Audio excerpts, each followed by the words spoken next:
शुका सारिखे पूर्णवैराग्य वशिष्ठा ईश्वराचे कवी वाल्मिका सारखा मान्य ऐसा नमस्कार माझा सद्गुरू रामदासा सह्याद्री गिरीचा विभाग विलसे मांदार शृंगावरी नामे बसविला श्री उर्वशीचे तिरी साकेताधिपती कपी भगवती हे देव जाचे शिरी तेथे जागृत रामदास विलसे जोया जना उद्धरली.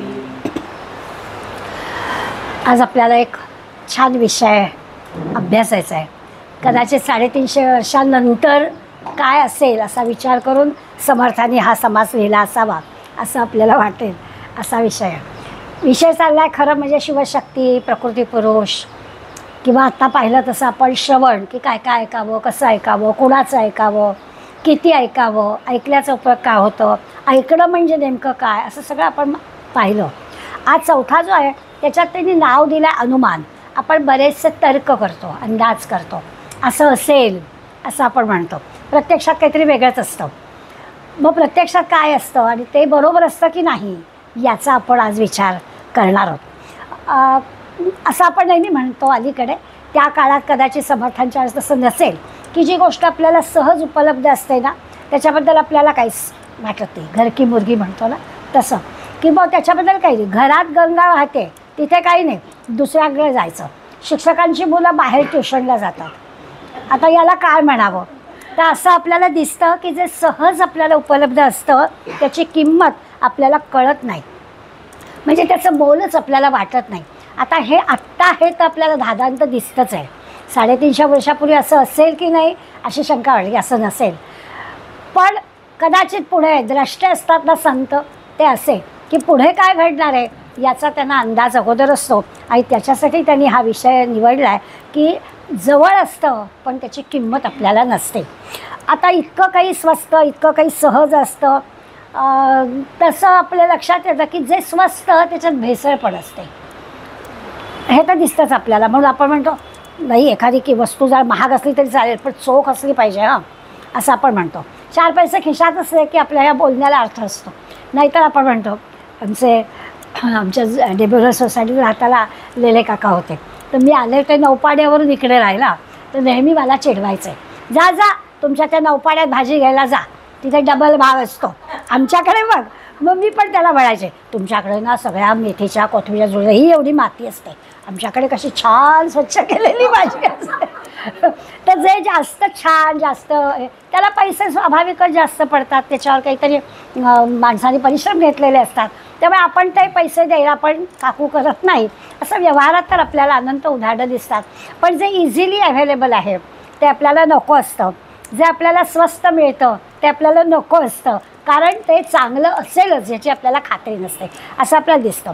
त्यामुळे असं जर व्यवहारातल्या उदाहरणांनी लक्षात घेतलं तर तत्त्वज्ञानाच्या संदर्भात पण असंच होतं की अध्यात्म ग्रंथामधलं असणारं जे तत्त्वज्ञान आहे ते तत्त्वज्ञान समजण्याला किंवा समजून सांगण्याला खरं म्हणजे अत्यंत उत्तम तयारी लागते. उगाचच आपलं कोणी उठावं आणि तत्त्वज्ञानाचा ग्रंथ अभ्यासावा आणि तत्त्वज्ञानाचा ग्रंथ ऐकावा असं दोन्हीही नाही होत. ज्याची खरंच श्रद्धा नाही आहे, भक्ती नाही आहे, निष्ठा नाही आहे, त्यांनी तत्त्वज्ञानाच्या ग्रंथाचा अभ्यास करायला घेतलं की त्याला झोपच येईल, त्याला काही कळणार नाही, त्याला आवडणारच नाही. पण त्याच्याऐवजी ज्याला खरंच आवड आहे तो मात्र अगदी त्याचा अभ्यास करेल असं आपल्याला दिसतं. हा अनुभव तर आपण घेतोच. मनाच्या श्लोकांचा अभ्यास सुरू झाला आणि सगळ्या 22 गटांवरती आपण प्रश्न पण द्यायला लागलो. हार्डली 22 गटांमधल्या 2-4 गटामध्ये एखाद दुसरी प्रश्न लिहित असेल हे आम्हाला माहिती आहे, पण तरी करायचं नाही का, तर करायचं. मग कधीतरी कोणाचं तरी येतं, जरा मी मागे पडले पण परत मागचं द्याल का, मी लिहिणार आहे, होतं. पण ही आवड निर्माण करण्यासाठी परिश्रम घ्यावे लागतात आणि ते परिश्रम कोणी घ्यायचे असतात, तर समर्थांचे जे महंत आहेत त्या महंतांना समर्थ सांगताय की तुमची जबाबदारी आहे, हे असंच आहे सगळीकडे. जे सहज उपलब्ध आहे ते कोणी घेणार नाही, आपणच ते आपण जाऊन द्यायला पाहिजे. त्याच्यासाठी आपल्याला म्हणून महंत तयार करताना हा जो अनुमान निरसनाचा म्हणजे अगदी स्पष्ट शब्दात सांगायचा तो वक्ता कसा असायला हवा याच्याबद्दलच्या काही सूचना समर्थ या समासात आपल्याला देणार आहेत. महंताला चांगला वक्ता त्याला तयार करायचा आहे. सगळी मुलं म्हटलं तर 14, 15, 16 वर्षाची मुलं आहेत, फार काही मोठी नाही आहेत, त्यांना तयार करायचं आहे. त्यामुळे त्यांना मोह पडणं ह्या दृश्य जगातल्या गोष्टींचा हे स्वाभाविक आहे. तेव्हा त्या सगळ्याचा विचार करून त्यांनी सांगितलं आहे की आपली योग्यता आपण तयार करायची असते आणि त्याप्रमाणे कुणालाही आपणही घोटाळ्यात पडायचं नाही आणि ऐकणाऱ्या श्रोत्याला पण घोटाळ्यात पाडायचं नाही, असं आपलं सांगणं असलं पाहिजे. चोख कळलं पाहिजे काय नेमकं वक्त्याला म्हणायचं आहे. नाही तर तुम्ही भलतं काहीतरी सांगाल आणि मग संपल्यावर झालं आज काहीच कळलं नाही, मग उपयोग काय, असं होता उपयोगी नाही. त्यामुळे आपला विषय सांगण्यामध्ये, विषय मांडण्यामध्ये किंचितही गोंधळ घोटाळा असता कामा नाही, असं समर्थांनी पहिलं महंताला सांगून टाकलं. मी मागच्या वेळेस असं म्हटलं की आता आपल्याला उरलेले जे आता काहीतरी 30 काय समास बघायचं आहे, त्याच्यामध्ये रिपिटेशन्स अशी येणार आहे की आता त्यातलं चोख, त्यातलं जे नेमकेपण हवं आहे ते त्या महंताला त्याला सांगायचं आहे. म्हणून त्यांनी सांगितलं की आपलं जे सांगणं आहे म्हणजे आता तयार झाले, 17 दशकापर्यंत आल्यानंतर विषय तुमचा तयार आहे तुमच्या मनामध्ये, तो तुम्ही श्रोत्यांना कसा सांगाल तर श्रोते घोटाळ्यात पडणार नाहीत, अशा पद्धतीने विषय मांडता आला पाहिजे असं सांगितलं पाहिजे. सांगताना योग्य शब्दांचा वापर पाहिजे. फार वेदांती भाषा असलेल्या की लोकांना नाही आवडत, काहीतरी हलकं फुलकं व्यवहारातलं हसणारं असं असलं पाहिजे, नाहीतर मग लोकांना ते आवडत नाही. त्यामुळे भाषासुद्धा कशी गोड असायला पाहिजे, मृदू असली पाहिजे, योग्य शब्दांचा वापर असला पाहिजे. काही मंडळी खूप हुशार असतात. आपण कॉलेजमध्ये असताना प्राध्यापकांच्याबद्दल आपण मित्रमैत्री चर्चा झाली की नेहमी असं म्हणायचं की अमक्या प्राध्यापक आहेत ना सॉलिड हुशार आहेत, पण काय हो चेहऱ्यावरती जराही हास्य नाही. ज्ञान आहे त्यांच्या विषयाबद्दलचं, त्यांना नॉलेज चांगलं आहे, परंतु बोलणं असं काही आहे मोनोटोनस की असं वाटतं काय कधी संपणार बाबा, 45 मिनटं कोण झाले असं होतं.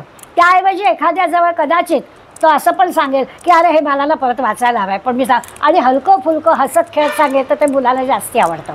म्हणून ते सांगतात की भाषा तुमची कशी असायला हवी की छान गोड भाषा हवी, सोपी हवी, सहज लोकांना समजेल अशा भाषेमध्ये सांगता आलं पाहिजे. पाल्लाळ लावणं हे काही योग्य नाही. उगाच आपलं भरमसाठ बसलाय सांगत तर कोणाला आवडणार आहे. दुसरं असं महत्त्वाचं की आपला विषय अध्यात्माचा आहे तर स्वतःला प्रचिती असली पाहिजे.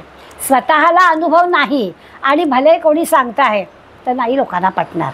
अनुभवाशिवाय प्रचिती विण बोलणे व्यर्थ वाया असं समर्थ सांगतात की आपल्या बोलण्याला काही आधारच नाही. दुसऱ्याचं कोणाचं ते सांगून नाही, आपला स्वतःला अनुभव असला पाहिजे तर आपल्या बोलण्याला वजन येतं. हे तर आपण नेहमीच सांगतो की स्वतः केल्याशिवाय आपण दुसऱ्याला तू कर असं म्हणू नाही शकत. दुसऱ्याला सांगायचं असेल तर आधी 4 बोटं आपल्याकडे आहेत तर आधी आपण करायचं, मग दुसऱ्याला करा सांगायचं, ते बरोबरच आहे. आणि त्यामुळे असा अनुभव जो घेतलेला असतो, प्रचिती घेतलेली असते, अशा माणसाचंच लोक ऐकतात, नाही तर दुसऱ्याचं कसं ऐकतील. त्यामुळे अनुभव प्रचिती घेतलं तर लोक आपलं ऐकतील, म्हणून आधी स्वतः अनुभव घ्यावा असं पण समर्थन सांगितलं. पहिल्या 9 ओव्यांमध्ये हा अध्यात्म सांगणारा जो वक्ता आहे त्या वक्त्याबद्दल तसं कसं त्यांनी शेवटी असं आहे ना की जन्मतः काही हे सगळं ज्ञान आपण घेऊन आलेलो नाही. त्यामुळे ते ज्ञान आधी आत्मसात करायचं, आधी आपल्यामध्ये मिळवायचं आणि मग त्या आपल्या बुद्धीचा वापर करून ते लोकांपर्यंत न्यायचं, हे महंतांनी करायचं आहे. यासाठी पहिल्या 9 ओव्यांमध्ये हा सगळा विषय त्यांनी सांगितला. आपण जे काही सांगणार आहोत त्याची संकल्पना जी आहे ती आपल्या मनाशी आधी पक्की असायला हवी, स्पष्ट असायला हवी, म्हणजे मग ते लोकांना पण पटतं.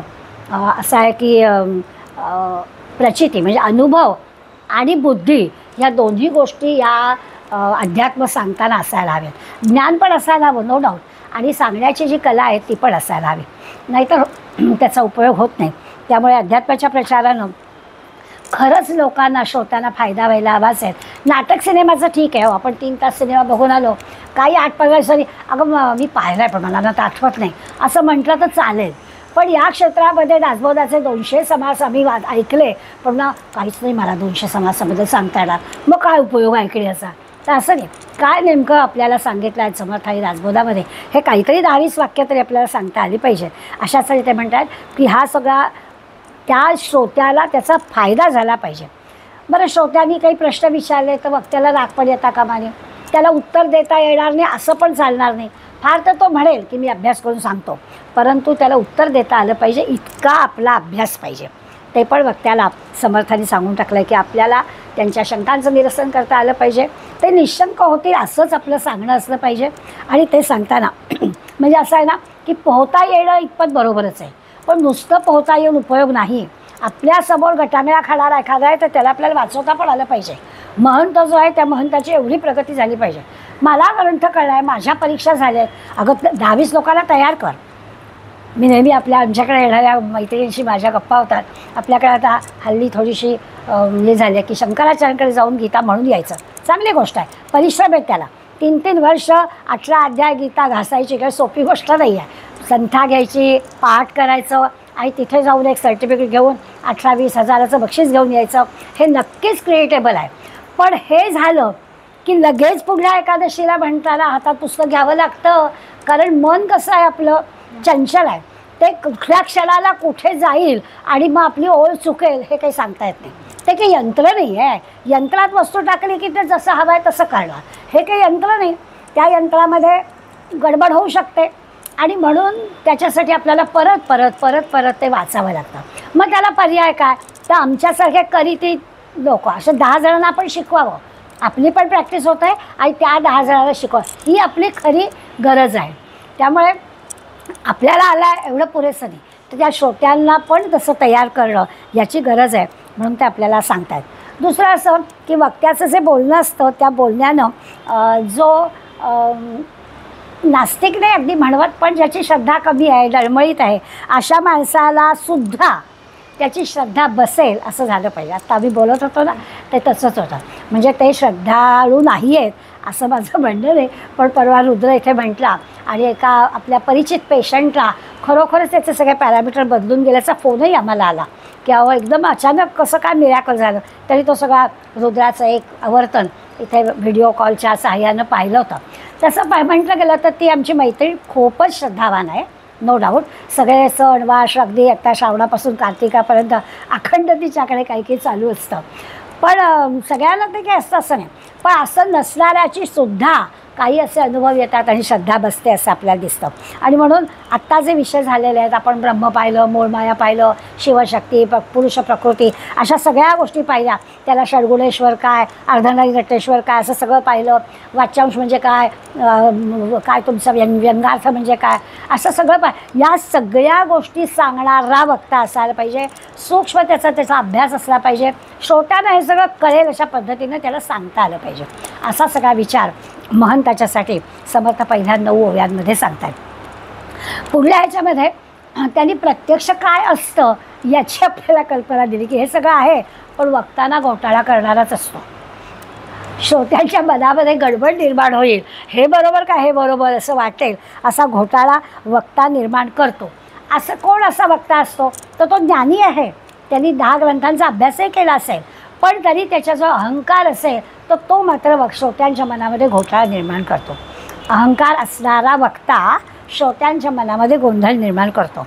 म्हणजे एकदा म्हणतो ब्रह्म निर्मळ आहे, निष्कलंक आहे, आणि मग असं म्हणता म्हणता त्या ब्रह्माबद्दल वर्णन करतो की ते ब्रह्मसाक्षी आहे. मग लोक म्हणतात म्हणजे काय, निर्मळ आहे तर त्याला काहीच लागतं का, आणि मग ते साक्षी कसं असेल, मग पण पुढलं कसं दिसेल. तर त्या सगळ्या शब्दांचे अर्थ त्या वेळेला ते कसे आहेत हे श्रोत्यांना कळलं पाहिजे, असा पद्धतीनं वक्त्याने सांगितलं पाहिजे. मी गमतीनं नेहमी म्हणते ना की समर्थानेच सांगितलं आहे की आपण व्यवस्थित आधी अभ्यास करावा, त्याशिवाय प्रगट होऊ नये. पूर्ण ग्रंथ पाहिल्या विरह असं हे झाल्याशिवाय बोलूच नाही त्या ग्रंथाविषयी. आज समर्थानेच सांगितलं आहे, पूर्ण ग्रंथ पाहिल्या विरह उगाच ठेवीचं दूषण, तो दुरात्मा दुराभिमान मत्सरे करी, असं सांगितलंच आहे समर्थाने. आता त्या सांगण्याला काही चूक नाही, पण तेच समर्थ आपण असे जे ठावे ते हळूहळू शिकवावे, शहाणे करून सोडावे सकल जग. मग लोक म्हणजे हे काय परस्पर युद्ध सांगताय, एकदा सांगता पूर्ण ग्रंथ अभ्यासावा, एकदा सांग जेवढं माहिती आहे तेवढं सांगावं. मग यातलं काय, तर यातला अर्थ असाच आहे की ते सांगताना श्रोत्यांना समाधान होईल, श्रोत्यांना आनंद वाटेल, तर ते सांगावं. आपला अहंकार घेऊन माझा ग्रंथ झाला आहे अभ्यासून, मग तो अहंकार आला की त्या ग्रंथात नेमकं काय आहे आणि ते परस्परविरुद्ध काय आहे अशाबद्दलच्या शंका आल्या तर त्या शंकांचं निरसन करता येत नाही. म्हणून त्यांनी सांगितलं आहे की श्रोत्यांना घोटाळ्यात पाडतात हे असे बघते, तर तसं होता कामा नाही. एकदा ब्रह्मनिष्ठल सांगायचं, एकदा ब्रह्मचंचल सांगायचं, मग श्रोते गडबडतात, एक काहीतरी सांगा असं म्हणतात. यावर आपल्याला परस्पर विरुद्ध असणारे गुण सांगता आले पाहिजे. जसं आपण म्हणतो ना की मन चंचल आहे, हे तर अगदी 50दा 100दा आपल्याला दासबोधात किंवा सगळ्या ग्रंथात चंचल मन कृष्ण भगवंतांनी सांगून टाकलेलं आहे, हे मान्य आहे. पण तेच मन एखादा विषय घेतला तर त्या विषयाशी स्थिर होऊ शकतं असं पण सांगितलं आहे. म्हणजे मनाला दोन्ही गोष्टी आहेत, ते एखाद्या गोष्टीशी स्थिर पण राहू शकतं आणि चंचल पण असू शकतं. मग ते नीटपणानं श्रोत्यांना समजेल असं वक्त्यांनी सांगितलं पाहिजे. अशा पद्धतीने सांगावं, असं शंका विचारली तर व्यवस्थित निरसन करता यायला हवं. श्रोते पण नाराज होता कामा नये, उगाचच आपलं तोंडाला पानं पुसली आहेत असं पण होता कामा नये. त्यांचं समाधान झालं पाहिजे असा विचार करावा. तो जो परब्रह्म जे आहे ते दिसत नाही वगैरे सगळं ठीक आहे, पण तरीसुद्धा श्रोत्याला त्या परब्रह्माबद्दलची जाणीव वक्त्यांनी नीटपणाने करून दिली पाहिजे.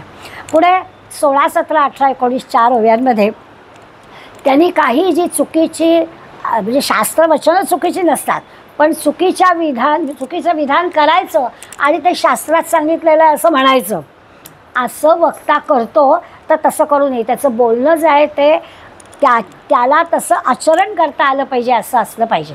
येणारे पुढे अलीकडल्या जणू काही वक्त्यांना त्यावेळेला लक्षात घेऊनच त्यांनी धरलं का काय असं आपल्याला वाटेल, असं की वक्ता कसा असावा.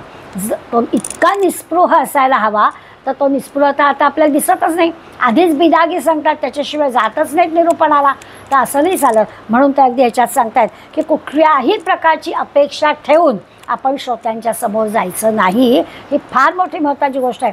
महंताला प्रवचन निरूपण तर जाऊ देच, 5 घरी भिक्षा मागायची तर त्या घरीसुद्धा परत जायचं नाही.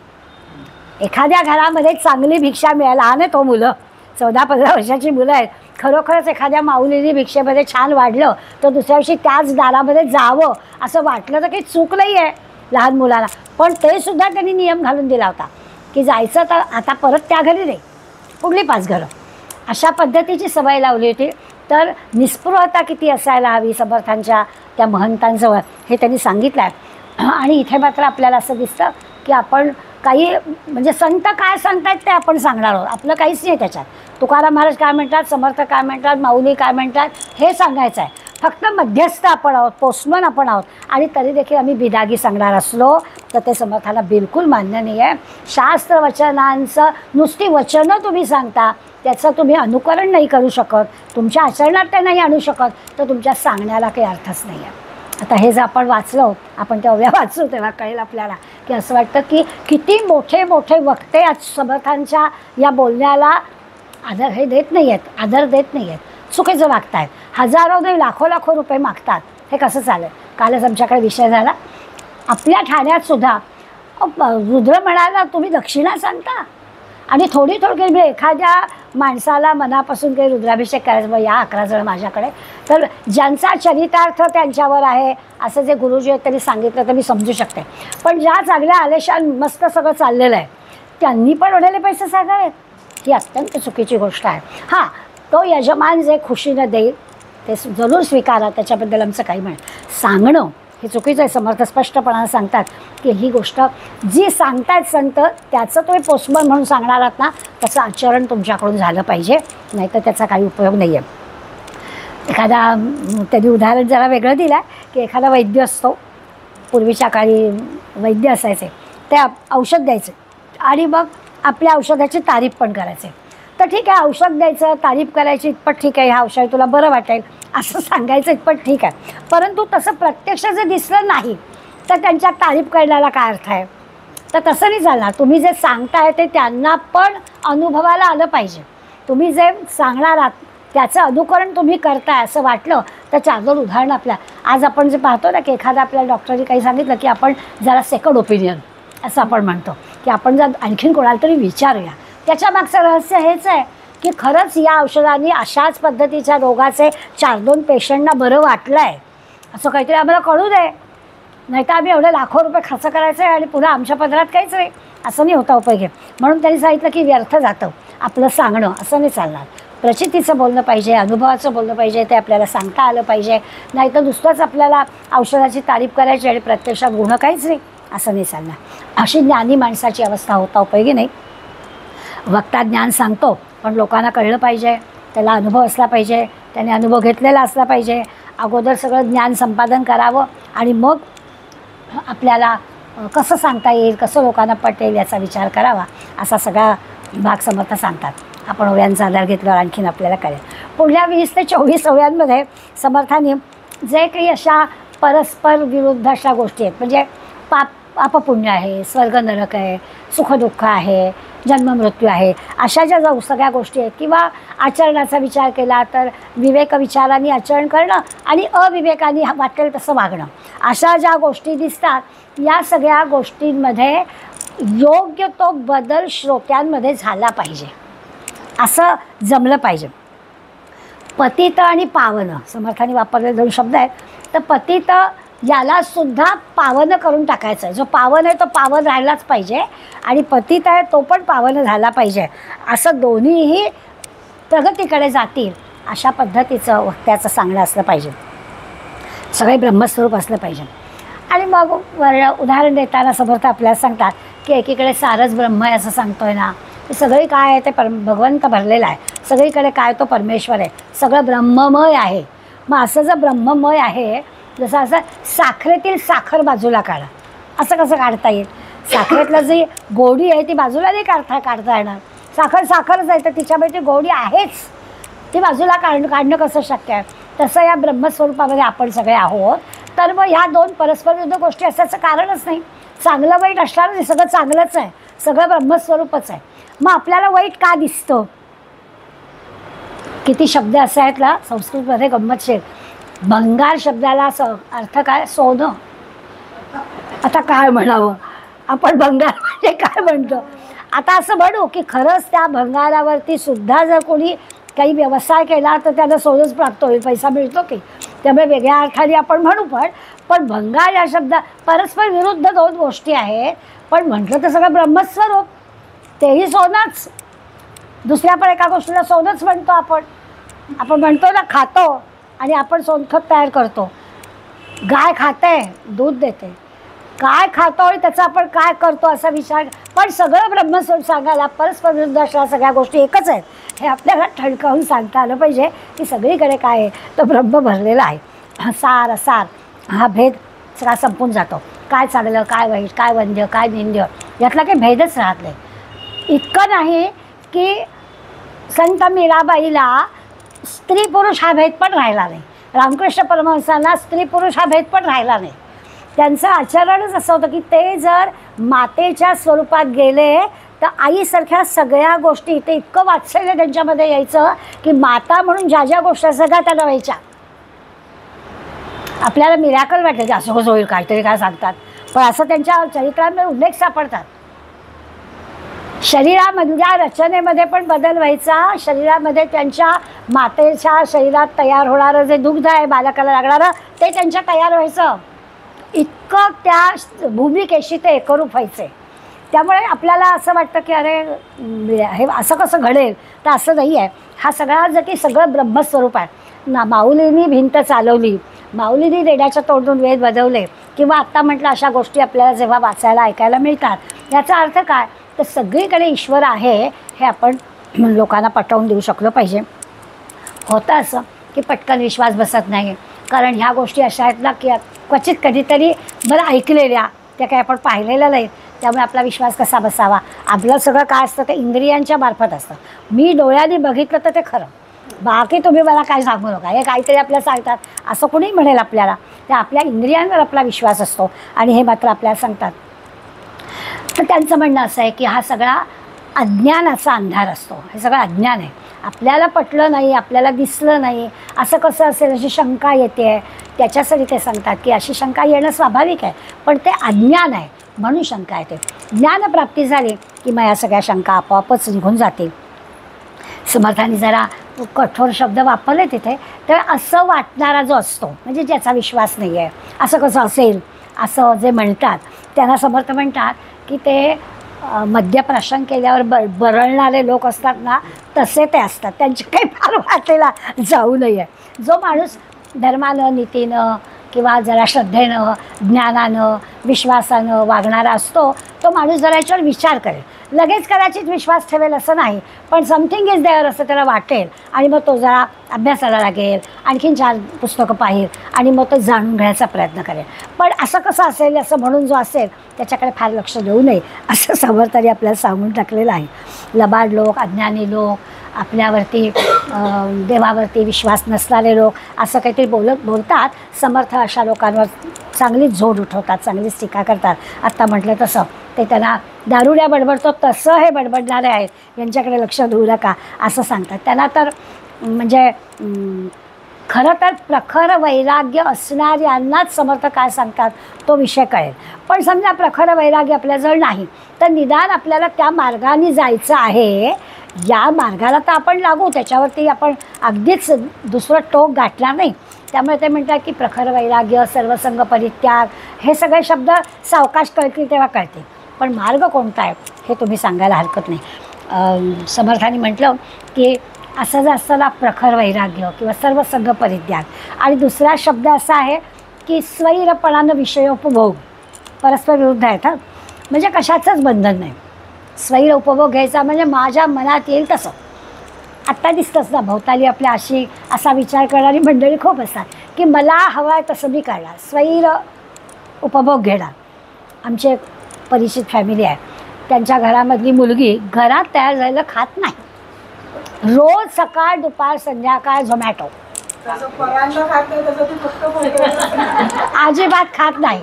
आणि ह्याचं दुःख परांनाच खायचं. बरं सगळे प्रकार सगळ्यांनी सांगून झाले की अरे 100 रुपयाची डिश 250 रुपयाला पडते, कशासाठी खायची? माझ्या खिशात पैसे आहेत आणि मला तेच हवं आहे, मला हे नको आहे. त्या घरातलं अन्न हे जे काही आपण ऐकतो क्वचित असेल हे, पण ही का गोष्ट निर्माण झाली तर ते म्हणाले हा जो विषयोपभोग आहे, स्वैर आहे, मला वाटतं तसं मी वागणार, असं ज्यांचं आहे. तर या मंडळींबद्दल आपण काय बोलणार? आता समर्थांच्या वेळेला असं स्वैर वागणारे वेगळ्या प्रकारचे लोक असतील पण कदाचित, पण आत्ता आपल्याला दिसतात बाबा असे. त्यामुळे अशा लोकांना काही सांगायला जाण्यात काही पॉईंट नसतो. आपण उगाचच आपली शक्ती आणि आपला वेळ वाया घालवणार, त्यामुळे त्यांना सांगू नये. पण समर्थ म्हणतात की असे जे असतात ना स्वैर उपभोग घेणारे, तसेच हे असतात की ज्यांचा आपण जो सांगतोय त्या विषयावर श्रद्धा नसणारे, ते पण काहीतरी असे उगीचच्या उगीच काहीतरी शंका काढत असतात, तर त्यांच्या भजनीला नाही. आणि मग त्याला उदाहरण देताना इतकं उदाहरण देतात की प्रत्येक इंद्रियाचा ठरलेला जो विषय आहे तो तसाच घ्यायचा असतो. जे काम ज्या इंद्रियाने करायचं तेच करायचं असतं, दुसऱ्या इंद्रियाने ते काम करायचं नसतं. त्याचं काही उदाहरण सांगायची आवश्यकता नाही, आपल्याला कळेल. तर ईश्वराने ही सगळी जी काही रचना करून ठेवलेली आहे त्या रचने बरं हुकूम आपण वागलं पाहिजे. शास्त्राला अगदी वेदांत अभ्यासाला हवा अशातला भाग नाही आहे, पण व्यवहारात वागताना आपण जसं आधीच्याकडून शिकून वागतो, बघून वागतो, प्रत्येक गोष्ट काय आपण अनुभव आपल्याला घ्यावा लागतो असं नाही, इतरांच्या अनुभवाने आपण करतो, तसं आचरण आपण करावं आणि हे वक्त्यादी श्रोत्यांना आपल्या अनुकरणाने आपल्या आचरणाने दाखवावं. आता सर्वत्र ब्रह्म आहे असं जरी आपण म्हटलं म्हणजे याचा अर्थ असा असायला पाहिजे की जगामध्ये काहीच भेद असता कामा नये, सगळीकडे ब्रह्मच भरलेलं आहे. आता भेद हा आहेच. आपण आता एवढी मंडळी बसलो, आपल्या प्रत्येकाला आपण ओळखू शकतो. फक्त माणूस हे नाव असलं तरी प्रत्येकाची चेहरेपट्टी, प्रत्येकाची रहनसहन, सगळं जे बाह्य रूप आहे ते प्रत्येकाचं वेगळं आहे, त्यामुळे आपल्याला माहिती आहे. पण तरी देखील मनुष्य म्हणून जी गोष्ट आहे ती आपली सगळ्यांजवळ एकच आहे. म्हणून ते म्हणतात की सर्वत्र ब्रह्म, ही गोष्ट बरोबर आहे, जगात भेद नाही असं म्हणणं बरोबर आहे, तसं वागलं पण पाहिजे. पण असं वागलं तरी वेगळे पण काय हे पण आपल्याला कळलं पाहिजे. समर्थ उदाहरण देतात की घोड्यामध्ये पण जीव आहे, त्याच्यात पण ईश्वर आहे, माणसामध्ये पण आहे. पण जावई घोड्यावरून आला तर जावयाला पुरणपोळीचं जेवण घालायचं, घोड्याला कडबाज घालायचा, त्याला त्याच्या पंक्तीला नाही बसवायचं, सर्व ब्रह्ममयम असं म्हणून कसं चालेल? त्यामुळे त्या गोष्टी बरोबर आहेत. व्यवहारामध्ये या सगळ्या गोष्टी आपल्याला सांभाळाव्या लागतातच, पण त्या सांभाळता स्वतः आपण ते स्वतःला पटवून दिलं पाहिजे असं सांगतात. आपण संस्कृतमध्ये नेहमी वक्ता दश सहस्रेषु म्हणतो. वक्त्यासाठी सगळं चाललं आहे ना, वक्ता कसा असावा यासाठी चाललं आहे. तर 10,000मध्ये एखादाच वक्ता असतो. शतेषु जायते शूरः सहस्रेषु च पंडितः वक्ता दशसहस्रेषु आणि दाता भवति वानवा असं संस्कृत सुभाषित आपल्याला कळेल. 100 माणसामध्ये एखादाच शौर्य दाखवणारा असतो. खरं तर हा पण आकडा कमीच आहे, हल्ली सगळे घाबरटच आहेत मंडळी, पण आपण आता दिलंच आहे सुभाषितात म्हणून मान्य करू. त्यामुळे शतेषु जायते शूरा, सहस्रेषुच पंडिता, 1000 माणसात एखादा विद्वान असतो, बाकी 999 आपले माना हरवतात. ठीक आहे म्हणतात, चाललाय ते चालू होते, तुमचं बरोबर. आणि हा वक्ता तर आणखीन हे आहे, 10,000मध्ये एखादाच वक्ता असतो. वक्त्याजवळ समोरच्या श्रोत्याला पटवून देण्याची चांगली ताकद असली पाहिजे. आपण स्वामी विवेकानंदांचं उदाहरण घेतं तर आपल्याला कळेल की स्वामीजी इतके बुद्धिमान होते की समोर येणाऱ्या विषयाची पार खोलवर त्यांना माहिती असायची. अगदी खऱ्या अर्थानं निशंकच समोरचं झाला पाहिजे असं त्यांना बरोबर पडायचं. एकदा असं झालं होतं, कविभूषणाची कविता स्वामीजींनी एकदा मित्रांमध्ये असताना म्हणून दाखवली, आणि बंगाली मित्र होते समोर, आणि शिवाजी महाराजांच्या वरती कविता कविभूषणांनी केलेली, त्या हिंदीतली कविता अशी स्वामीजींनी म्हटली. आणि एक जण प्राध्यापक असणारा त्यांचा मित्र बंगाली, तो म्हणाला की अरे शिवाजी महाराजांबद्दल हा पक्का दरोडेखोर असा मी ऐकलं आहे, आणि तू त्यांची कविता म्हणतोस. तेव्हा 2.5 तास स्वामीजींनी त्या वेळेला शिवाजी महाराजांचं चरित्र धारधार सांगितलं आणि लोकांनी तोंडात बोटं घातली. याला म्हणायचं विद्वत्ता, याला म्हणायचं वक्ता. त्या क्षणाला आपल्याला दुसऱ्याला काय चूक आणि काय बरोबर ते सांगता आलं पाहिजे अशी मंडळी. म्हणून मग स्वामीजींचं नाव घ्यायचं. स्वामीजींचं बुद्धिमत्ता, त्यांच्यावर ज्ञान असं काही होतं. आपल्याला सगळ्यांना गंमतशीर गोष्टी माहिती आहेत. त्या शिकागोच्या धर्म परिषदेमध्ये सगळ्या धर्माच्या लोकांना बोलावलं होतं, आणि एवढ्या 15,000 लोक होते, आणि 15,000 लोकांसमोर भाषणाला सुरुवात करणार हा तरुण संन्यासी माणूस. लोक ह्याचं काय भाषण ऐकायचं आहे, आधी हिंदू धर्माबद्दल लोकांच्या मनात जराही सहानुभूती नाही. अशा माणसाबद्दल त्यांनी पहिला प्रश्न काय विचारला, 15,000 उपस्थित लोकांना जाहीरपणे विचारलं, आपल्यापैकी हिंदू धर्माचा अभ्यास कोणी केला आहे? 4-5 हात वर आले, आणि धाडकन त्यांनी सांगितलं की मग उरलेल्या सगळ्या लोकांनी हिंदू धर्माचा अभ्यास केलेला नाही, आणि तरी तुम्ही हिंदू धर्माला नावं ठेवता? असं हिंमत पाहिजे विचारायची. तुम्हाला अधिकारच नाही आहे, जे तुम्ही ऐकलंच नाही, जे तुम्ही वाचलंच नाही, जे तुम्हाला माहितीच नाही, त्या धर्माबद्दल तुम्ही बोलता कसे? मग मी काय सांगतो ते ऐका. पण ख्रिश्चन धर्माचा पण तेवढाच अभ्यास स्वामीजींनी केला होता. त्या ज्या वेळेला हिंदू धर्माबद्दलच्या गोष्टींवरती टीका व्हायची, त्या वेळेला जसं आपलं चुकले बरोबर काय आहे ते सांगायचं, तसं त्यांच्यातल्या चुका पण दाखवाव्या लागतात. ज्या तुम्ही आमच्यावर आरोप करताय तुमच्यामध्ये पण काय आहे त्याच्यासाठी अभ्यास असावा लागतो. मग आत्ता तरुणांना पण हेच सांगतो आहे की नुसतं आपल्या धर्माचा अभ्यास करायचाच आहे, तो तुमचा गेल्या 50 वर्षात आम्ही सांगितलाच नाही की करायला आमची चूक आहे, तो तुम्ही करायलाच हवा.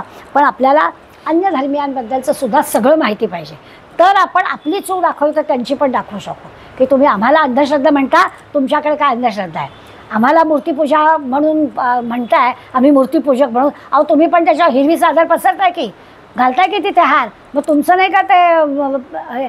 असं आपल्याला बोलता आलं पाहिजे, सांगता आलं पाहिजे. ते स्वामीजींचं चरित्र वाचलं की ह्या गोष्टी आपल्याला कळतात.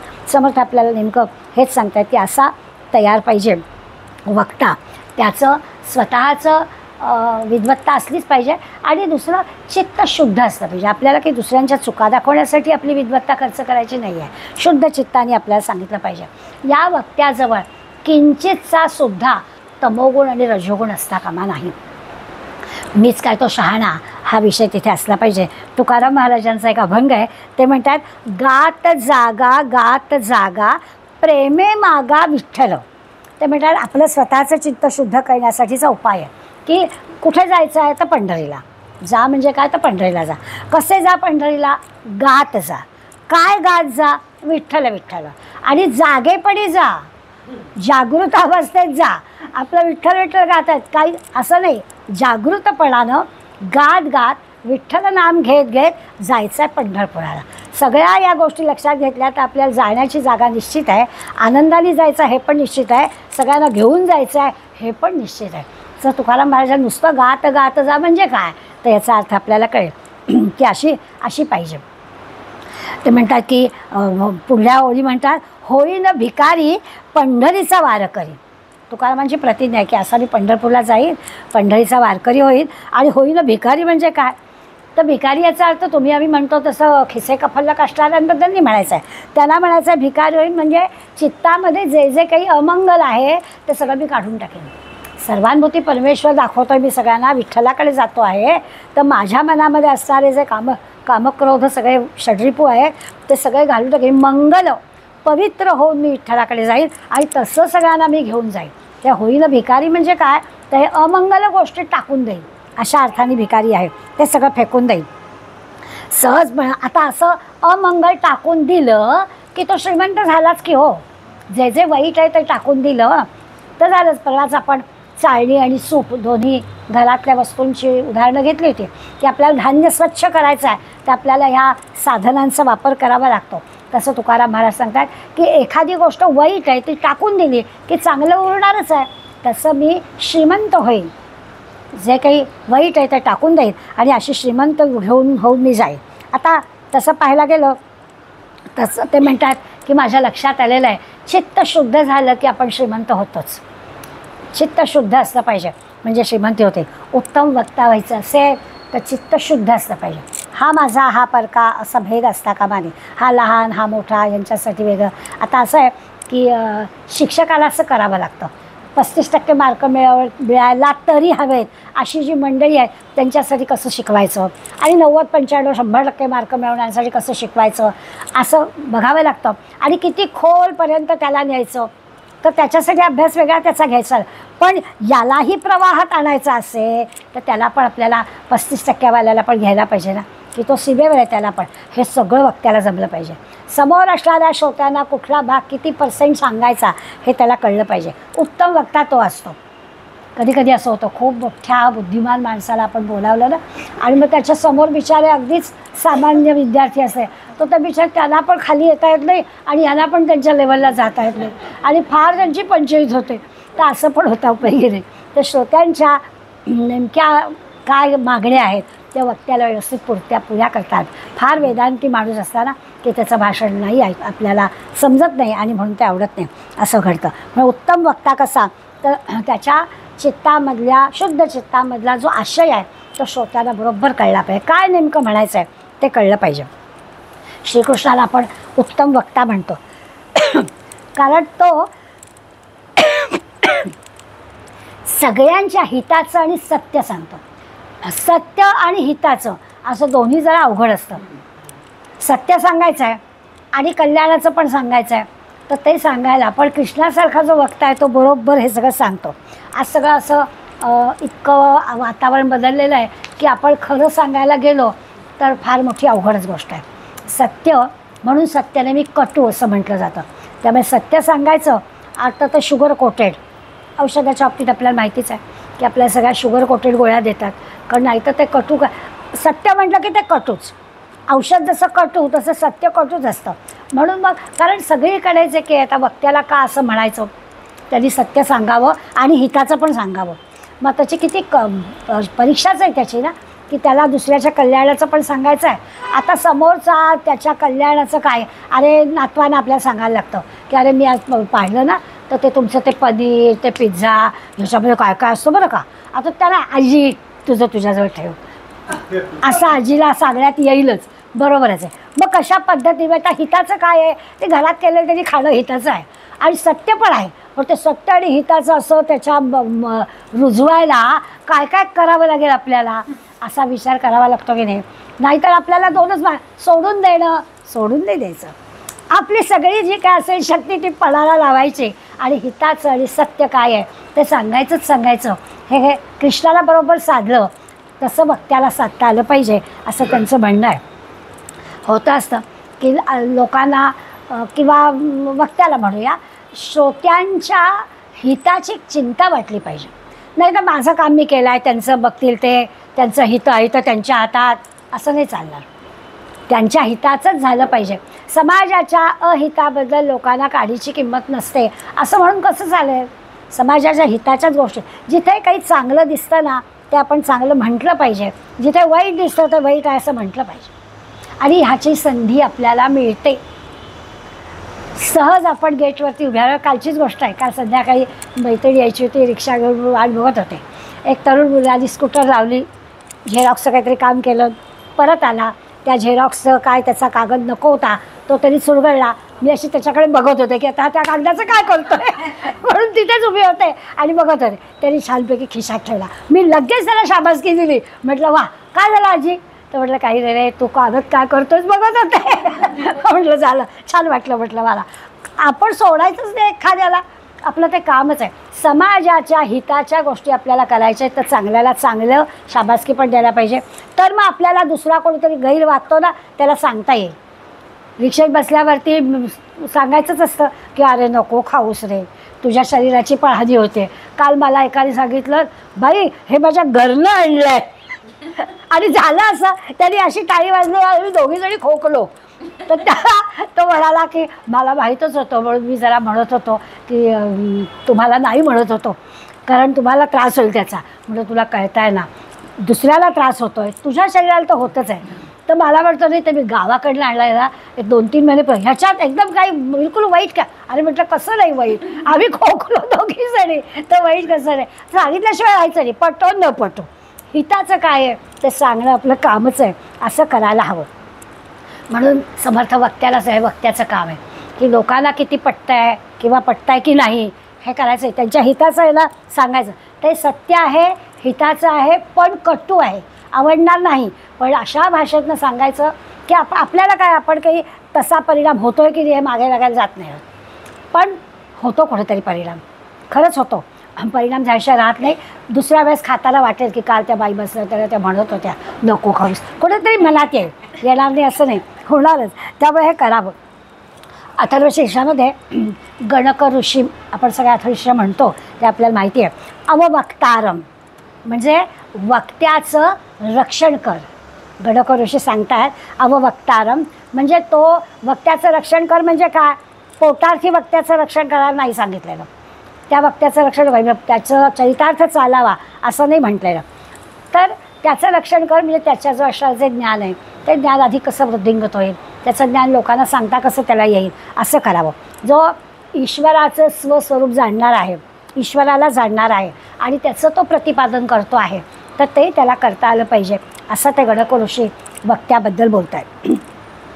वक्त्याचा जो शब्द आहे त्या वक्त्याच्या शब्दाला एक आत्मतत्वाचा हा आला पाहिजे.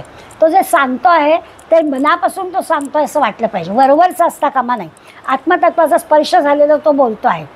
त्याला जे सांगायचं आहे ते संतांचं सांगणं हे आत्मतत्वाचं आहे, ईश्वराचं आहे, त्याचा अनुभव त्यांनी घेतलेला आहे अशी एक जाणीव श्रोत्यानं झाली पाहिजे. आम्ही ज्यांनी बी एड केलं त्याला कळेल. तर बी एडला कसं असतं की एखादा लेसन तयार करायचं ना तर त्याची एक रचना असायची.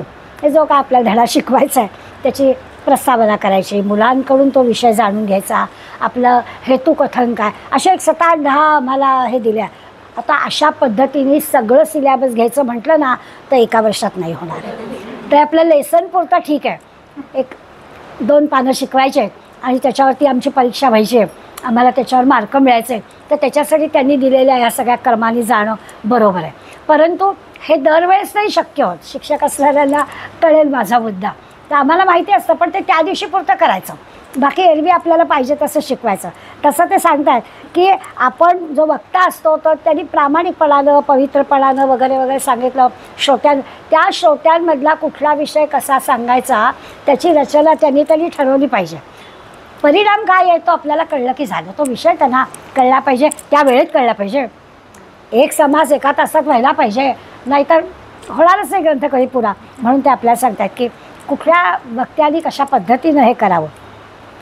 एक वाक्य म्हणजे असं ऋषी मुनी आचार्य संत ही जी सगळी मंडळी असतात ते सारखं काय करतात तर त्यांचं बरोबर आहे. त्यांच्या प्रत्येक अशा एकेका शब्दांनी म्हणूया की श्रोत्यांच्या मनामध्ये अगदी देह मन बुद्धी चित्त या सगळ्यांना असा काहीतरी बोध होतो, असं कृतार्थ त्यांना असं वाटतं. असं त्यांच्या बाबतीत ठीक आहे. सामान्य सगळ्या श्रोत्यांच्या बाबतीत असा लगेच परिणाम होईल असं काय आपण मानायचं कारण नाही. परंतु निदान मार्ग त्याला उत्तम मिळेल असं पाहावं. म्हणजे ब्रह्मानंद वगैरे म्हणतो ना, ब्रह्मानंदी चाली लागली असं एखाद्या ऋषीमुनींच्या बाबतीत होतही असेल, त्याच्याबद्दल नाही. किंवा ध्यानवर्ग असतात, त्या ध्यानाच्या वर्गामध्ये वर्ग संपताना झोप येणारे जास्त असतात, ध्यान लागणारे कमीच असतात. स्वाभाविकच आहे, त्याच्यात काही चूक नाही. सामान्य माणसं ही अशाच पद्धतीची असतात. नेहमी आपण उदाहरण घेतो की रत्न असतात ती कमीच असतात, दगडगोटे भरपूर, दगडगोटे सहज उपलब्ध समुद्रकिनारीच असतात, रत्न खोल खाली असतात. हे स्वाभाविकच आहे. त्यामुळे असा विचार नाही करायचा, पण त्या एखाद्या गोष्टीसाठी ते एखाद्या रत्नासाठी तरी आपण हा सगळा अनुभव सांगायचा. आणि मग विरक्त आहे तो वक्ता, मग विरक्त अभ्यास करावा. निस्पृह आहे, विरक्त आहे, त्याला काहीही मिळण्यासाठी तो करत नाही आहे, अशाने काय करावा तर अभ्यास करावा. इतकंच नाही तर विरक्त साक्षेपी असावा, म्हणजे अनुभवी असावा आणि वक्तृत्व त्याचा असावा. मग त्याचा जो परमार्थ आहे तो आपोआपच येईल, त्याच्यासाठी वेगळं काही करावंच लागणार नाही. अशा पद्धतीने गेलं तर साक्षेपायचा अर्थ तो दीर्घ अभ्यास पण असला पाहिजे, अनुभव असला पाहिजे, म्हणजे दीर्घ अभ्यास असला पाहिजे. आपला झाला आहे ग्रंथ अभ्यासून असं नाही, पुन्हा पुन्हा पुन्हा पुन्हा अभ्यास केला पाहिजे. सगळी ही मंडळी निर्गुण निराकार परब्रह्म सांगतात संत मंडळी आपल्याला, पण सगळेजण नाम घेतात हो.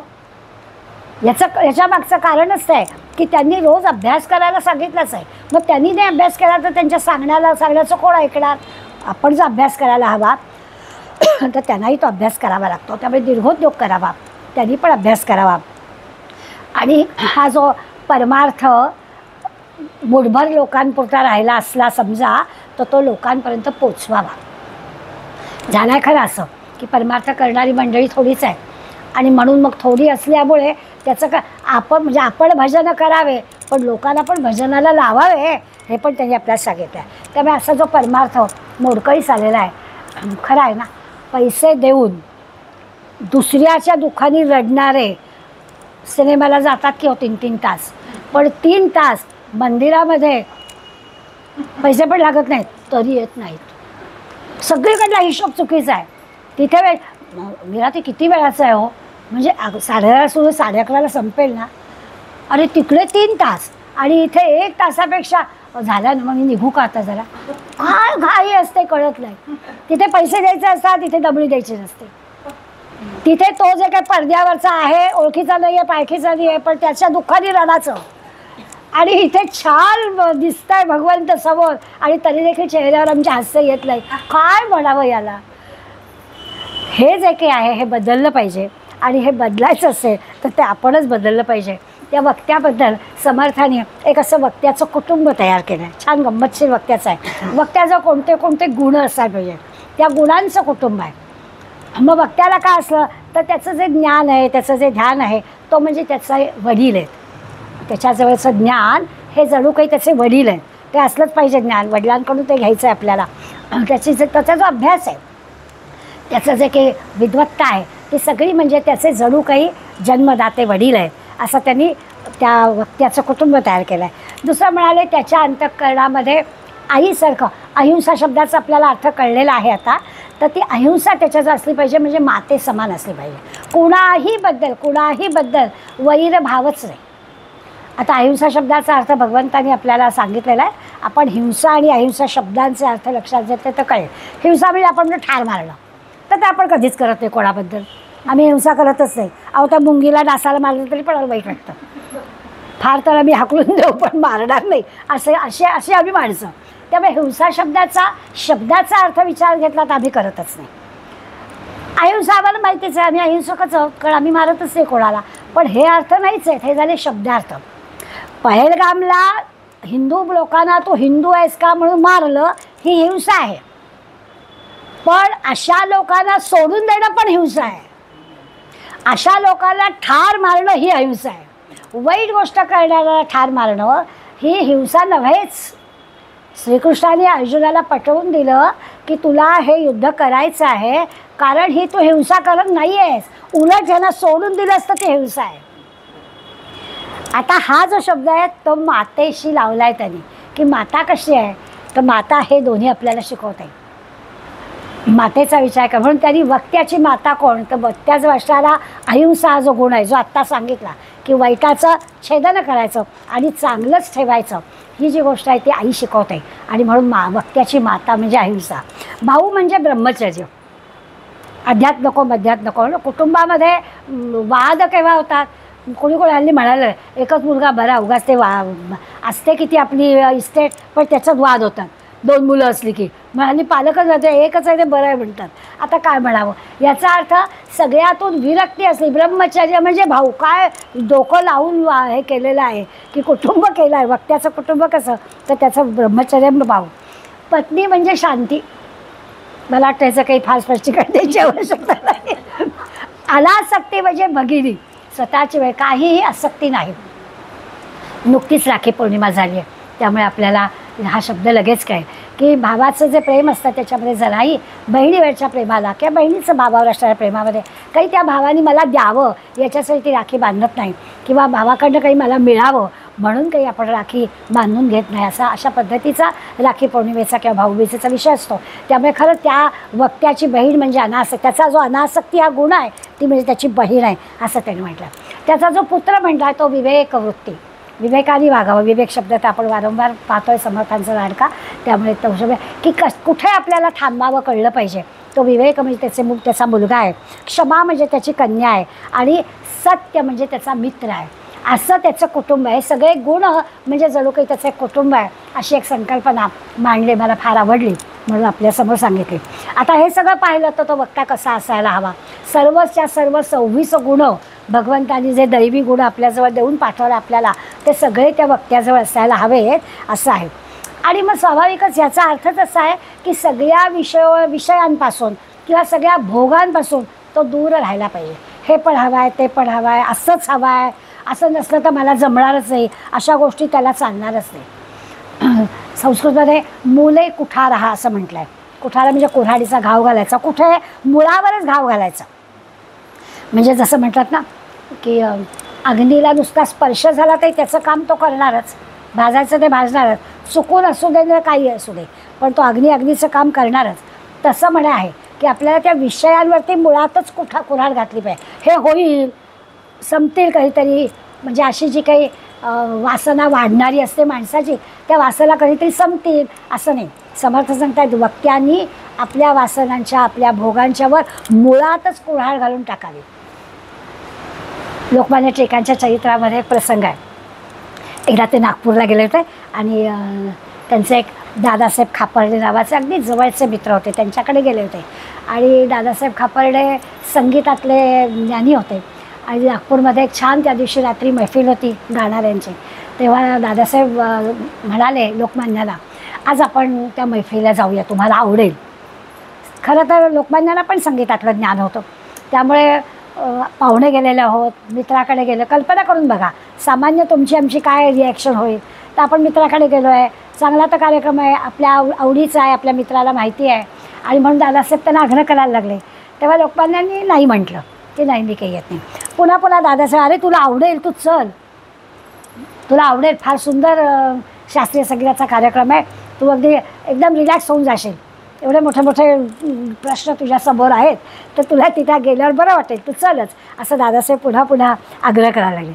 तेव्हा शेवटी दादासाहेब टिळक म्हणाले की असं आहे की एका महत्त्वाच्या संगीताने माझे दोन्ही कान अगदी तृप्त झालेले आहेत. आता मला आणखीन काही वेगळं संगीत ऐकण्याची आवश्यकता नाही आहे. तर दादासाहेबांनी प्रश्नार्थक शैलीने पाहिलं, म्हणजे ते गीता नावाचं संगीत माझ्या गानाने तृप्त आहे. गीता रस ग्रंथ लिहून झाला होता हो, त्यामुळे माझे कान तृप्त झालेत, आणखीन वेगळं संगीत आता मला काही नको आहे, असं लोकमान्यांनी उत्तर दिलं. तर याचा अर्थ आपल्याला कळेल की इतकं भगवद्गीतेमध्ये ते रमले होते की आता दुसरं गाणं, गीतामध्ये गायन आहेच त्यामुळे बरोबरच आहे, अशा पद्धतीने त्यांनी सांगितलं. मग अशी स्वामींचा उल्लेख निघाला. स्वामींच्या बाबतीत पण असंच आहे की खरं तर ते संन्याशीच. स्वामी विवेकानंद हे म्हणजे मुळातच संन्यासी, त्यामुळे त्या संन्याशांना खरं तर आकर्षक वक्ता वगैरे बनण्याचा प्रयत्न करायचा आपल्या शिष्याला सांगायचं असेल. म्हणजे स्वतः उत्तम वक्ता होते, बरोबर आहे, संन्यासी पण होते, पण आपल्या सगळ्या शिष्यमंडळींना वक्ता कसा असावा हे नेहमी ते सांगत असत. स्वतः स्वामीजींची सगळी भाषणं जी आहेत ती तर मंत्रमुग्ध करणारी होतीच. सगळ्यात आपला धर्मग्रंथ गीता हा तळात होता आणि बाकी सगळे धर्मग्रंथ वर होते. तर लोकांनी खिल्ली उडवली होती की तुमचा काय धर्मग्रंथ खाली आहे तळाशी. स्वामीजींनी उत्तर दिलं, अहो आमच्या बेसवरती तुमची इमारत उभी आहे हो, आम्ही आहोत तळाशी म्हणून तुमचे धर्म आहे तो. इतक्या पद्धतीने म्हणजे खरंच होतं की इतकं चपकल आणि इमिजिएट उत्तर देणं हे स्वामीजींना सगळं शक्य आहे. त्यामुळे एक दिवस असं झालं की स्वामीजींचं भाषण चालू असताना स्वामीजींना अनेक प्रश्न लोकांनी विचारले आणि त्यावेळेला स्वामीजी कसं उत्तर देत होते. तर समर्थ आणि स्वामीजी या दोघांच्या बाबतीत आपल्याला असं म्हणता येईल की समर्थाला वक्ता कसा असावा हे जे सांगायचं आहे अगदी तसेच्या तसे विचार स्वामीजींचे पण होते असं आपल्या स्वामीजी शिष्याना आणि समर्थ महंतांना जे काही सांगतात त्याच्यामध्ये कालावधी गेला 200 वर्षांचा, पण सांगणं सेम. सुनीलदादा चिंचोळकरांचं विवेकानंद आणि समर्थ अशा नावाचंच पुस्तक आहे आणि दोघांच्या जीवनामधल्या इतक्या समान गोष्टी त्याच्यामध्ये सांगितल्या आहेत की आपण अचंबित होतो की अरे इतकं सारखं क्षणभर असं मनात येऊन जातं की समर्थांचा अवतार झाला का काय परत. इतक्या समान गोष्टी त्यांच्या सगळ्या ज्ञानामधनं आपल्याला मिळतात असं लक्षात आहे. समर्थांच्या मठामधल्या ज्या समर्थांनी आपल्या शिष्यांना गोष्ट दिसा माझी काहीतरी ते लिहावे. आपल्याला सगळ्यांना माहिती आहे की मठामध्ये असणाऱ्या प्रत्येक मुलाला त्यांचा नियम होता की रोज काही लिखाण झालंच पाहिजे. त्यावेळेला काही छापखाने नव्हते, त्या ग्रंथ सगळे हाताने लिहून काढावे लागायचे. आज आपल्याला माहिती असेल तर धुळ्याच्या वाग्देवता मंदिरामध्ये आणि दुसऱ्या तंजावरच्या ग्रंथसंग्रहालयामध्ये आत्ता हे ग्रंथ आपल्याला बघायला उपलब्ध आहे की समर्थांच्या शिष्यमंडळीने हाताने लिहिलेले ग्रंथ तिथे ठेवलेले आहे. आता इतकी 300 वर्ष झालेली असल्यामुळे स्वाभाविकच ते काचेतूनच पाहावे लागतील, असं काही आपल्याला हाताळायला नाही मिळणार, पण असे ग्रंथ लिहिलेले आहेत असं आपल्याला दिसेल. म्हणजे ग्रंथालय नसताना त्या काळात ग्रंथालय नव्हती, ती संकल्पना समर्थाला त्यावेळेलाही कळली होती आणि एक अशी ग्रंथालय त्यांनी उपलब्ध केली. जेवढे मठ तिथे तिथे असे ग्रंथ ठेवलेले असायचे, त्या मठातल्या मुलांनी असे ग्रंथ लिहून काढायचे असं स्वामीजींचा आग्रह होता. आकडे पाहायला गेलो होता आपण अचंबित होतो. आत्माराम ग्रंथ किंवा दास विश्रामधाम ग्रंथ समर्थांच्या हस्ताक्षरातला आपल्याला कल्याणाच्या हस्ताक्षरातला आपल्याला उपलब्ध आहे. वेणनाथ स्वामींनी 200 ग्रंथ हाताने लिहून काढलेले आहेत. म्हणजे आपली संध्या लिहिते, संध्याचे पण 15-20 ग्रंथ लिहून झाले, पण आता आहे स्कोप आहे त्याला 200 पर्यंत जायला हरकत नाही. उद्धव स्वामींच्या हस्ताक्षरामधल्या 200 पोथ्या आपल्याला उपलब्ध आहेत. मला मनात येतं की 24च तास तेवढ्या तासांचा दिवस आयुर्मर्यादा तुमची आमची आहे तशीच, आणि कसं काय यांचं लिखाण एवढं 200 ग्रंथ उद्धव स्वामींनी एक टाकी 200 ग्रंथ लिहिल्याचं आपल्याला वाचायला मिळतं. गिरीधर स्वामींनी सर्वात जास्त म्हणजे 400 ग्रंथ लिहिले. समर्थांनी दासबोध लिहिताना किती ग्रंथ अभ्यासले याची यादी करून ठेवलेली आहे आणि ती आपल्याला उपलब्ध आहे. प्रवचनकार कीर्तनकार वगैरे जे आहेत त्या महंतांना पण ते सांगायचे की म्हणजे लिहावं तर आहे, बहुत करावे पाठांतर, कंठी धरावे ग्रंथांतर, भगवत कथा निरंतर करीत जावी. पाठांतर भरपूर असावं, लेखन भरपूर असावं, त्या ग्रंथातलं नेमकं काय ते अंतरंगात साठवून ठेवलेलं असावं, ज्याला मनन असा शब्द आपण वापरतो ते सगळं करावं असं सांगतात. प्रसंगी हरिकथा करावी, जिथे काय संधी मिळेल तिथे हरिकथा करावी. सगुण कीर्ती धरावी, सगुणाचं वर्णन करायचं आहे. मग आपल्या हरिकीर्तनामध्ये करावं ना, रामकथा सांगावी, हनुमंताची कथा सांगावी, देवीची कथा सांगावी, सगुण रूपामधल्या ह्याचं रूप वर्णन करावं आणि त्या सगुणाकडून निर्गुणाकडे न्यावं, निर्गुण प्रसंग वाढवावे आणि मग अध्यात्मविद्या म्हणजे करायचं, हरिकीर्तन करायचं, सगुणाचंच कीर्तन सांगायचं, त्या सगुण कीर्तनाला हळूहळू निर्गुणाकडे न्यायचं, त्यालाच अध्यात्मविद्या म्हणतात असं महंतांना त्यांचं सांगणं होतं. सांगताना आता ते कीर्तनकार प्रवचनकारात सांगतात म्हणून त्यांच्या भाषेत पूर्वपक्ष त्यागून सिद्धांत, कीर्तनात असतं ना पूर्व हे असतं आणि उत्तर रंग पण असतं, तर पक्षामध्ये एखादा सिद्धांत सांगावा आणि त्या सिद्धांतासाठी काय करावं, नेमस्त निरूपण करावं, मग ते पटावं यासाठी निरूपण करावं. जसं असतं कीर्तनामध्ये एखादा अभंग घेतात, त्या अभंगामध्ये असणारा जो विषय आहे तो निरनिराळ्या संतांनी कसा सांगितला तो सांगतात, म्हणजे आधी तो सिद्धांत पक्का होतो श्रोत्यांच्या मनामध्ये की बरोबर आहे असं आहे. मग बहुधा बोलणे अस्ताव्यस्त बोलूच नाही. बहुधा म्हणजे पुष्कळ प्रकार आहे. बहुधा म्हणजे आपण मराठीत शब्द वापरतो तो नाही, बहुधा म्हणजे पुष्कळ प्रकारे अस्ताव्यस्त बोलू नये. जे काही आपल्याला विषय मांडायचा आहे त्या विषयाला धरून असणाऱ्या गोष्टी निर्णया ठिकाणाहून सांगाव्यात असं समर्थांनी आपल्याला सांगितलं. समर्थांच्या सांगण्यातून असं आपल्या लक्षात येईल की अरे एवढंच काय, वेद पठण अभ्यास, वेदांचा अभ्यास करावा, वेद पारायण करावं. आता ती मुलं आहेत, सुरुवातीला मी सांगितलं लहान आहेत बिचारी. आता या मुलांना वेद पारायण काय सांगितलं असेल समर्थाने, तर सांगावे जनांसी पुराण. 2 अर्धचरणामध्ये दोन्ही गोष्टी सांगितल्या की आपण वेदांचा अभ्यास करायचाच आहे, पण लोकांना सांगताना पुराणाच्या माध्यमातून सांगावं. वेद सांगायला गेलं तर तुमचं ऐकणारच नाही कोणी, कारण वेदांती जी सगळी फिलॉसॉफी आहे ती सर्वसामान्यांना कळणार नाही, पण पुराण कथेतून कळेल. त्यामुळे जनांना पुराण सांगावं. मायाब्रह्मीचे विवरण साकल्याने बधावे. त्या वेदांतामधला जो हा मायाब्रह्माचा विषय आहे तो येईल तसं सांगावा, पण थोडासा बाकी पुराण सांगावं. अगदी आता एवढी वर्ष झाली तरी मठमंदिरातून पुराणं चालतात, वेदांतावर चर्चा. असं होतं का हो? निरूपण, प्रवचन, कीर्तनातले विषय हे सगळे आपण पाहिले तर उपनिषद वेदांत याच्यावर कमी. त्याच्यात काय सांगितलं सिद्धांत म्हणून घ्यावा, पण निरूपण करावं ते मात्र पुराण कथांचं करावं. उदास वृत्तीस मानवे जन विशेष हरिकथा निरूपण. जी मंडळी आपली सामान्य मंडळी आहेत की ज्यांचा बिचाऱ्यांचा प्रपंच सगळा चालू आहे, अशा मंडळींना हरिकथेचं निरूपण, आपलं चरित्रकथन करावं. कृष्णाच्या कथा सांगाव्यात, रामाच्या कथा सांगाव्यात, रामकथा ब्रह्मांड वेधून पैलाडे न्यावी वगैरे वगैरे असं सगळं करावं.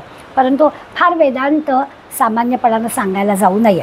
आपण अवचित मरण जावे, हरिभजन कोणे करावे, या कारणे लोकांशी लावावे हरिभजन असे. आपल्याला पण मर्यादित वेळ आहे ना, मग मर्यादित वेळात काय करावं, तर आपण हरिभजन करावे आणि स्वाभाविकच भगवत भजन लोकांकरवी करवावे, लोकांना पण करायला लावावं, म्हणजे मग काम होईल. नाहीतर मग हे ठप्प होऊन जाईल. त्या वेदांत सांगत बसायचा, आपण अभ्यास करावा पण लोकांना मात्र सांगावं. आणि मग कसं प्रवचन कीर्तन करावं असं सांगताना मुद्दामच त्या 2-4 ओव्या सांगणार आहे की ज्या चालू काळाला धरून समर्थांनी लिहिल्या, मग अशी मी बोलले तसं आपल्याला कळेल. समर्थ म्हणतात की वक्त्याची भाषा कशी असावी, परस्पर विरुद्ध दोन्ही गोष्टी त्याच्या ज्या असाव्या, असत नाहीत खऱ्या, पण त्या वक्त्याच्या वक्तव्याचा सोने आणि परिमळे, सोनं पण आहे आणि सुगंध पण आहे. आता सोन्याला काही सुगंध नसतो, सोनं धातू आहे, त्याला सुगंध कसा येणार? त्यामुळे पण सोनं आणि सुगंध म्हणजे तो सोन्या इतकं तेज पण आहे, मौल्यवान पण आहे आणि त्याला सुगंध पण आहे, असं वक्त्याचं भाषण असावं. यक्षुदंडा लागती फळे, उसाला फळं लागली तर ती कशी लागायची, पण न घडणारी गोष्ट तसं वक्त्याचं असलं पाहिजे. गौल्य आणि माधुर्य, माधुर्य आपल्याला कळतं, मधुरता, गोड आणि अत्यंत सौंदर्य, अत्यंत रूपवान पण आहे आणि बोलणं पण अगदी मृदू आहे, मार्दव आहे, गोड बोलते, असं असलं पाहिजे. याचा अर्थ असा आहे की दिसत नाही व्यवहारात तसं, सौंदर्य पण आहे आणि माधुर्य पण आहे. त्या सौंदर्याचा नकळत अभिमान येतो आणि बोलण्यातला गोडवा जातो. हे दोन्ही गुण असले पाहिजेत वक्त्याजवळ, असा वक्ता असायला पाहिजे. तरी ते अपूर्वता, हे अपूर्व असं म्हणजे दोन गुणांचं मिलन आहे ते असलं पाहिजे. आता समर्थच ते असं 3 उदाहरणं देऊन त्यांचं भागत नाही. तैसा हरिदास आणि विरक्त, तसा हा प्रवचनकार कीर्तनकार असा हरिदास असला पाहिजे, भक्त असला पाहिजे आणि विरक्त असला पाहिजे. काहीतरी मिळावं ह्याच्यासाठी तो प्रवचन करतो आहे, निरूपण करतो आहे असं असता कामा नये. ज्ञाता आणि प्रेमळ, ज्ञान पण आहे, बुद्धी आहे, हुशार आहे आणि प्रेमळ पण आहे. नाही तर असतात बाकी म्हणजे इतक्या उंचीवर असतात की लोक बिचारे त्यांच्यापर्यंत पोचूच शकत नाही. तर ज्ञान असलं पाहिजे पण सर्वांबद्दल प्रेम पण असलं पाहिजे. चटकन आपल्याला त्यांच्याशी आपला विषय मोकळेपणाने मांडता पण आला पाहिजे. व्युत्पन्न आणि वादरहित, बुद्धिमान आणि वाद न घालणारा, दोन्ही गुण कठीण आहेत ना. जो बुद्धिमान असतो तो माझंच कसं बरोबर हे सांगायला अगदी अममिकेने तयार असतो.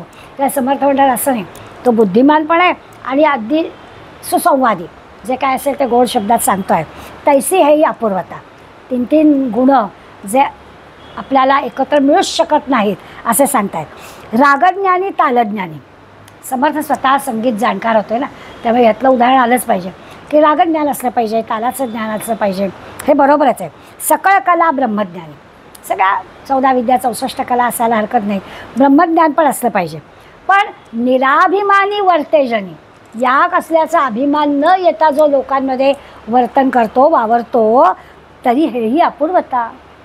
एवढ्या सगळ्या गोष्टी ज्याला ज्ञात आहेत तो लोकांशी असा इतका साधेपणाने वागू नाही शकत, तर हेही अपूर्वता. वक्त्याजवळ कसं असलं पाहिजे, मत्सर नाही जनांसी, जो अत्यंत प्रिय सज्जनांसी, चतुराग जाणे मानसी. त्याच्या मनाला कळलं पाहिजे काय, तर तो चौफेर ज्ञान त्याच्याचं असलं पाहिजे. अंतरनिष्ठ म्हणजे भगवंतावर निष्ठा असली पाहिजे. समर्थांनी वक्त्याच्या गुणांची यादी आपल्याला दिली की असं सगळं असलं पाहिजे. आणि हे 2-2 गुण असे एकत्र असणं ही फार अवघड गोष्ट आहे. पुढे म्हणतात लाज सांडून जनांचे, लोकांमध्ये वावरताना काही लाज वाटता कामा नये. आस्था सांडून धनाची, सांगताना लाज वाटली नाहीच पाहिजे, पण धन मिळेल यांनी जायचं नाही, या आस्थेने जायचं नाही आहे. नीच नीत म्हणजे नीच शब्द येतो नीत अर्थाने आहे. नीत नवी कीर्तनाची आवडी धरावी. नित्य नवा आपल्याला काहीतरी विषय मांडता येईल याची आवड मनाशी धरून वागावं असं ते वक्त्याला सांगतायत. मन ठेवणे ईश्वरी, जो कोणी हरिकथा करी तोच ये संसारी धन्य झाला. असा वक्ता या संसारावर धन्य आहे. अशा सूचना स्वामीजींनी पण आपल्या शिष्याला दिल्या असं आपल्याला दिसेल. स्वामीजींनी आपल्याला शिष्याला त्यांच्या सांगितलं. आता समर्थांच्या काळात या गोष्टी सांगितल्या की रागज्ञान पण पाहिजे, तालज्ञान पण पाहिजे, 14 विद्या 64 करायला पाहिजे. स्वामीजी आपल्या शिष्यांना सांगतात कमीत कमी 3 भाषेवरती प्रभुत्व असलंच पाहिजे. संस्कृत वेद जाणायचे आहेत, उपनिषद जाणायचे आहेत, पण संस्कृत आलंच पाहिजे. आपली मातृभाषा जी आहे ती आपल्याला आलीच पाहिजे. आणि आपण ब्रिटिशांचं राज्य आपल्यावर आहे ते इंग्लिश पण आपल्याला आलं पाहिजे. 3ही भाषांवर आपलं प्रभुत्व पाहिजे असं स्वामीजी आपल्या शिष्यांना सांगत असत. सगळ्या ह्या 3ही भाषांचा अभ्यास करा. अलीसिंग पेरुमल म्हणून त्यांना पत्र लिहिलं होतं, स्वामीजीचा मित्र आहे, त्यांनी सांगितलं उपनिषदांचा अभ्यास कर. आपल्या मित्राला सांगितलं. आणि त्याच्यासाठी संस्कृत तुला आलं पाहिजे. वेदांताचा उपनिषदाचा अभ्यास करायचा तर तुला संस्कृत आलं पाहिजे. आता हा अभ्यास का करावा याचं कारण पण स्वामीजींनी आपल्या मित्राला सांगितलं. ते म्हणाले अभ्यास करायचा फेडावे नाना आक्षेप यासाठी. आपल्यावरती जे काही आक्षेप घेतले जातात त्याचं योग्य ते उत्तर द्यायचं असेल तर 3ही भाषांवर आपलं प्रभुत्व पाहिजे. आपल्या धर्मामध्ये काय सांगितलेलं आहे हे आपल्याला माहिती पाहिजे. मग वेदांत कळला पाहिजे, उपनिषद कळली पाहिजे, तर आपल्याला आपला धर्मग्रंथ कळेल, धर्म कळेल. आणि त्यांच्या भाषेत आपल्याला सांगता आलं पाहिजे. म्हणून इंग्लिशवर पण प्रभुत्व पाहिजे. जे स्वामीजींनी स्वतः केलं तसं ते आपल्या सगळ्या शिष्यमंडळींना सांगत होते. कोणी जर तुमच्या धर्माची निंदा केली तर तुम्हाला तुमची बाजू नीटपणानं मांडता आली पाहिजे. स्वामीजींचं असं सांगतात की त्यांचं एन्सायक्लोपीडिया ब्रिटानिया आहे ते सगळे खंड त्यांनी अभ्यासले होते, वाचले नाही, अभ्यासले होते. आता आपण म्हणू तो एक संदर्भ ग्रंथ म्हणून ठीक आहे, काही लागलं तर त्याचं बघायचं ना, अशी आपली भूमिका. स्वामीजींचे सगळे खंड वाचून झाले होते. नुसते वाचून नाही तर ते त्याचा जणू काही प्रत्येक गोष्ट त्यांच्या ती स्मरणात होतीच. जे तुम्ही विचाराल ते कुठल्या खंडामध्ये कुठे आहे ते पण ते सांगू शकायचे. अशी वेदांतातली सूत्र तुमची पण पाठ पाहिजे. स्वामीजींनी एकदा केमिस्ट्रीतली सूत्र आणि वेदांताची सूत्र काय कॉमन फॅक्टर आहे तो सांगितलं. आता काय करावं, केमिस्ट्रीमध्ये जी सूत्र आहेत आपल्याला आपलं केमिस्ट्री शिकताना कळलं होतं की आम्ही आपलं काय ठीक आहे H2O एवढं आम्हाला कळलं. अशा पद्धतीची सूत्र पाठ केली होती. हे जसं आहे तसं त्यांनी आपल्याला दाखवून दिलं की वेदांतामध्ये पण कशी अशी सूत्र आहेत ते आपल्याला कळेल. समर्थांच्या मॅनेजमेंटबद्दलचं बरंच बोललं जातं की समर्थांनी दासबोधामध्ये मॅनेजमेंट हा विषय घेतला आहे. आणि आता आपली किती मुलं काय काय शिकली तरी एक मॅनेजमेंटमधली काहीतरी डिग्री घ्यावीच लागते. काय ह्या मॅनेजमेंटमध्ये आहे तर मग त्या मॅनेजमेंटला काही जार्गन्स दिलेली असतात. ती जी जार्गन्स दिलेली आहे ती तशीच्या तशीच दासबोधामध्ये आहेत. म्हणजे जसं केमिस्ट्रीमधली सूत्र स्वामीजींनी सांगितली वेदांतामध्ये तशीच आहे, तसे तुमच्या मॅनेजमेंटमधली जी सूत्र आहे ती तशीच्या तशी सूत्र दासबोधामध्ये आहे. काय सांगतं मॅनेजमेंटमध्ये तर मॅनेजमेंटमधलं एक सूत्र आहे की नॉलेज इज पॉवर. गोष्ट खरी आहे, तुमच्याजवळ नॉलेज पाहिजे, ती तुमची खरी शक्ती आहे. अगदी बरोबर आहे. समर्थ म्हणजे हे तो प्रगटचे असे विद्यावीड म्हणजे विद्यावीड करंट असे विद्या तो भाग्यवंत. समर्थांनी काय वेगळं सांगितलं की ज्याच्याजवळ नॉलेज आहे तोच भाग्यवंत आहे. मॅनेजमेंटमध्ये सांगतात नॉलेज इज पॉवर. तुम्हाला नॉलेज असलं पाहिजे. अप्लाइड नॉलेजबद्दल पण मॅनेजमेंटमध्ये अप्लाय करता आलं पाहिजे. नॉलेज आहे आणि ते आपल्याला अप्लायच करता आलं नाही, मग उपयोग काय. मग समजतात विद्या उदंडाची शिकायला प्रसंग मात्र चुकतच गेला तरी मग त्या विद्येला काय म्हणावे. पुष्कळ विद्या आहे, जेव्हा आवश्यकता आहे तेव्हा काय आठवतच नाही, काही फायदा नाही. अगदी हेच आहे अप्लाइड नॉलेज. वेगळं काय आहे रिस्पेक्ट सांगतात ते की आपली वेळ कशी असली पाहिजे, टाईम बरोबर साधलं पाहिजे. समर्थ आहे एक सदैवपणाचे लक्षणं, रिकामा जाऊ नये दे एक क्षण. काय वेगळं सांगितलं इथे? पण आहे ना टाईम मॅनेजमेंट असते की वेळेला महत्त्व आहे. तुम्ही ऑर्डर घेतली आहे आणि ती दिलेल्या वेळात नाही पुरवलीत, तुमचं नुकसान आहे, तो नाकार आहे तुमचं माणूस की मान नको, तुम्ही दिलेल्या वेळात दिलं नाहीत, कॅन्सल, गेले तुमचे पैसे वाया.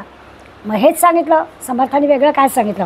स्वीट टंग असली पाहिजे असं मॅनेजमेंटमधली जार्गन आहे की आपल्याला बिझनेस वाढवायचा आहे तर आपलं बोलणं गोड असलं पाहिजे. समर्थांची बोलण्यावरती अनंत गोष्टी सांगितलेल्या समर्थांनी. समर्थ स्पष्ट सांगतात, अहो कठीण शब्द वाईट वाटत आहे, हे तो प्रत्याशी येते तरी मग कठीण बोलावे ते काय कशासाठी कठीण बोलायचं?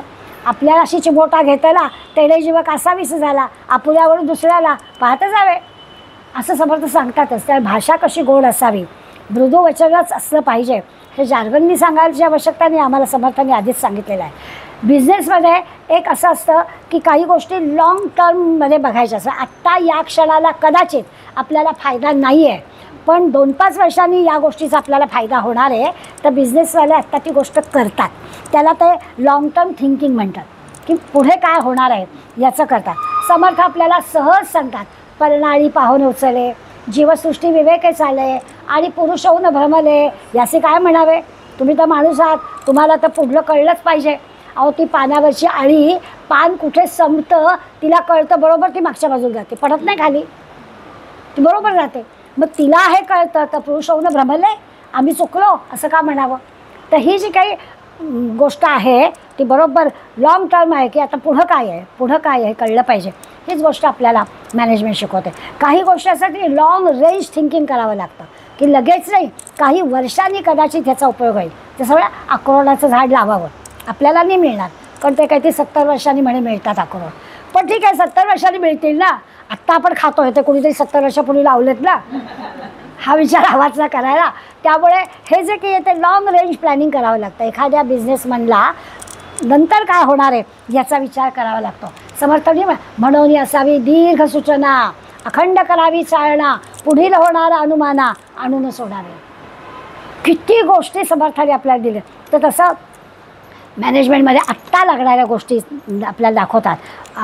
म्हणून वक्ता कसा असावा याच्यासाठी समर्थाने आपल्याला सगळ्या गोष्टी दिल्या आहेत. खोडसाळपणानं आत्ता आपल्या धर्मावर, आपल्या सगळ्या परंपरांवर असं काहीतरी टीका करणाऱ्या अनेक गोष्टी घडत असतात, त्याला निर्भीडपणानं आपल्याला उत्तर देता आलं पाहिजे. याच्यासाठी आपला अभ्यास कसा असला पाहिजे हे वक्त्याला समर्थांनी या ह्याच्यात सांगितलं आहे. तरुणांनी या सगळ्या गोष्टी म्हणजे तरुणांनी आपला सगळा इतिहास अभ्यासावा. तो कशासाठी? तो या कारणासाठी.